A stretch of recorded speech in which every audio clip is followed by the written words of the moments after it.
एक गृहस्थ व्यक्ति थे गुरुजी, ब्राह्मण थे, अध्यापक थे,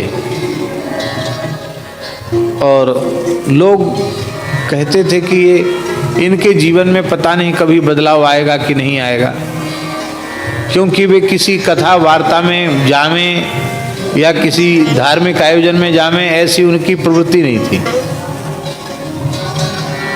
अध्यापक थे तो पूरी ईमानदारी से पढ़ाते थे और जीवन पवित्र था उनका, सत्य और सदाचार उनके जीवन में था। लेकिन ज्यादा किसी बढ़ चढ़ के किसी उत्सव आदि में भाग लें वैसा नहीं। कथा प्रवचन हो रहा उसमें भी नहीं जाते थे।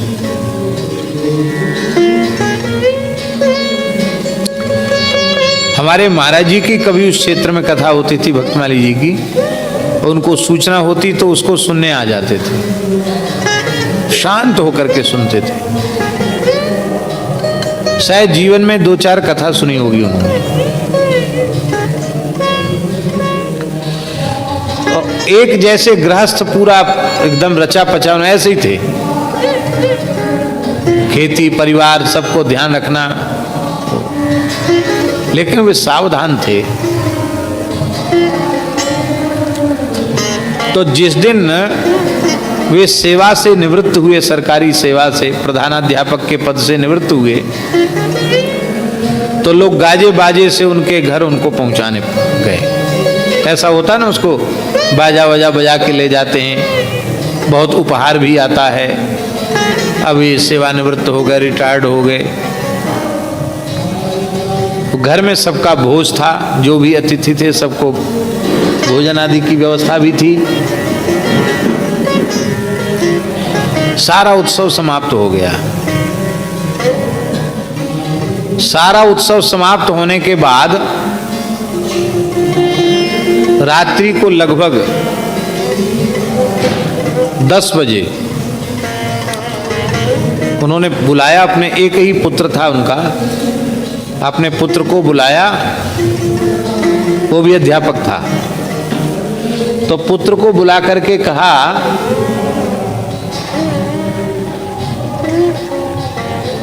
कि अब कोई अतिथि बकाया तो नहीं है आने? बोले नहीं, सब आ गए चले गए, अब तो रात हो गई, 10 बज गया, कोई बाकी तो नहीं है, सब काम हो गया, आज का काम हो गया पूरा? बोले हाँ हो गया। बोले देखो, हम जब तक गृहस्थ थे तब तक हमने खूब सावधानी से अपने कर्तव्य कर्म का पालन किया, और भगवान ने हमें ब्राह्मण कुल में जन्म दिया तो हमने संध्योपासन भी किया, गायत्री जप भी किया, अध्यापक थे तो हमने ईमानदारी से पढ़ाया, जीवन हमारा पवित्र बीता। लेकिन अब हम जैसे प्रपंच में पड़ा हुआ अब तक हमने जीवन बिताया, अब ऐसा जीवन हम नहीं बिताएंगे। अब रिटायर्ड हुए हैं तो अब जो काम आत्म कल्याण के लिए, स्वयं के लिए हमें करना चाहिए वो हम करेंगे। फिर तुम यह मत कहना कि तुम हमारे घर के किसी काम में सहयोग नहीं करते हो, हम तुम्हारा कोई काम न सुनेंगे न देखेंगे। किसी भी प्रकार के व्यवहार की कोई चर्चा हमसे कभी मत करना, न खेती की, न व्यापार की, न कुछ नहीं। एक दुकान भी थी उनकी।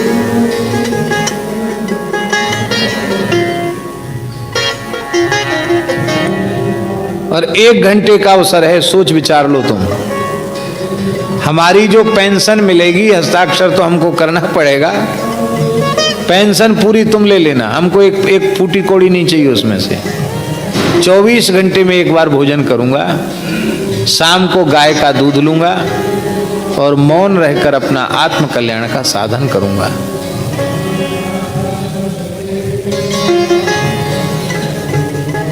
फिर तुम कल प्रपंच मत करना कि बाबूजी अब हमारे किसी काम के नहीं है। 1 घंटे का समय है, उत्तर दो हमको, और नहीं तो तुम्हारी जो माँ है ना, उसकी मोह ममता बहुत है परिवार में, उसको हम उसके लिए परवाह नहीं है, उसको हम छोड़ देंगे और हम अकेले ही चले जाएंगे। कहाँ जाएंगे? जहां हमारी इच्छा होगी वहां हम जाएंगे। और यदि तुम हमारी इस रहनी को पसंद कर सको और हमारे साधन में विक्षेप न करो तो हमें कोई घर और बाहर में भेद नहीं है, फिर हम कहीं नहीं जाएंगे, यहीं रह जाएंगे। निर्णय करके बताओ। 1 घंटे का समय, 10 बज रहा है, 11 बजे उत्तर दे देना। सत्य घटना एक जगह की गुरुजी। अब तो सब सन्न रहेगा कि दिन भर तो उत्सव मना, इन्होंने तो ऐसा कर दिया। बोले तुम ऐसा समझो कि तुम्हारे संसार के व्यवहार के लिए हम मर चुके हैं, ऐसा समझ लो तुम। संसार के लिए मैं मर चुका हूं, ऐसा समझ लो। थोड़ी देर बाद, 1 घंटे बाद पुत्र ने कहा कि मैं आपका एकमात्र पुत्र हूं और अब रिटायर्ड होने के बाद इस अवस्था में आप अकेले जाएं, ये मैं सहन नहीं कर सकता। आपको जैसे इच्छा हो वैसे आप रहें, हम आपको कोई विक्षेप नहीं करेंगे और कभी आपको कुछ पूछेंगे भी नहीं। ठीक, बात पक्की हो गई। गुरुजी दूसरे दिन से वे ऐसे हो गए जैसे किसी को पहचानते ही नहीं है। एकदम जीवन का दूसरा अध्याय शुरू हो गया। पत्नी, पुत्र, पौत्र, नाते रिश्तेदार भी आते तो न वो प्रसन्न होते न वो दुखी होते।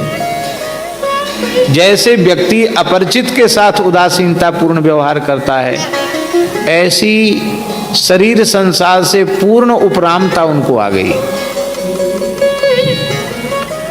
ठीक 3 बजे वे स्नान कर लेते थे एक नदी में जाकर के, और साधन में उनका चिंतन की प्रधानता थी। तो बहुत कुछ पढ़े लिखे नहीं थे, सामान्य संस्कृतज्ञ थे और अंग्रेजी हिंदी पढ़े थे, मास्टर थे, अध्यापक थे। तो गीता प्रेस के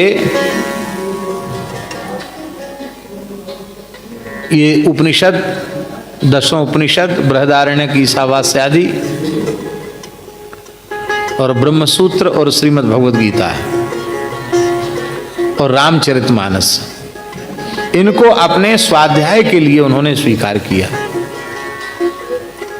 भाई इनको वो पढ़ते थे थोड़ी देर और बाकी समय ध्यान करते थे, नाम जप करते थे, मौन रहते थे और जो भोजन मिल जाए, यह भी नहीं कभी बताया कि हमको इसमें कम पड़ता है कि ज्यादा पड़ता है, इसमें नमक है कि मिर्च ज्यादा है। जो आ गया उसको एक बार उन्होंने ले लिया।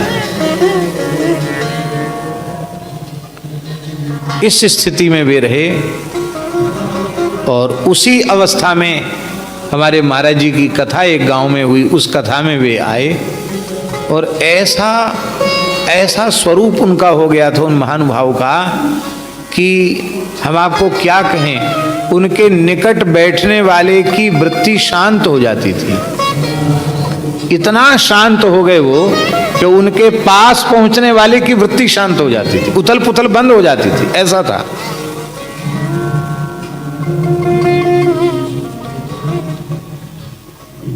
बोलते तो थे ही नहीं। महाराज जी की कथा हुई तो कथा सुनते थे। एक दिन महाराज जी से बोले कि हम भी आपको कुछ सुनाना चाहते हैं। तो महाराज जी बोले सुनाओ पंडित जी सुनाओ। तो बड़े भाव से उन्होंने, वृद्ध थे, एक भजन गाया। मन की तरंग मार ली बस हो गया भजन, आदत बुरी सुधार ली बस हो गया भजन। ये उन्होंने सुनाया था महाराज जी को, एकदम गदगद होकर के सुनाया था।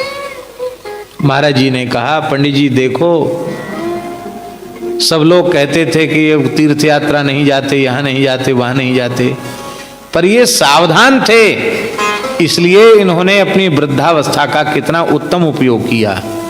और उनका ध्यान लगने लग गया, उनकी समाधि जैसी लगने लग गई।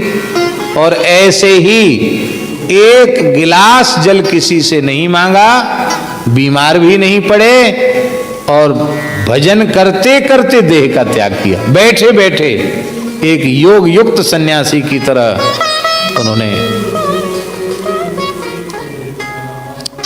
मूर्धानम अभिनिश्रितिका ब्रह्मरंध्र से प्राणोत्सर्ग किया। महाराज जी बोले देखो ये है प्रमाद शून्य व्यक्ति का गृहस्थाश्रम। तो वृद्धा, ये बात इसलिए हम निवेदन कर रहे हैं कि ये जिन व्यक्ति की ये बात है उनको हमने देखा है अपनी आंखों से, उनकी बात हम बता रहे हैं आपको।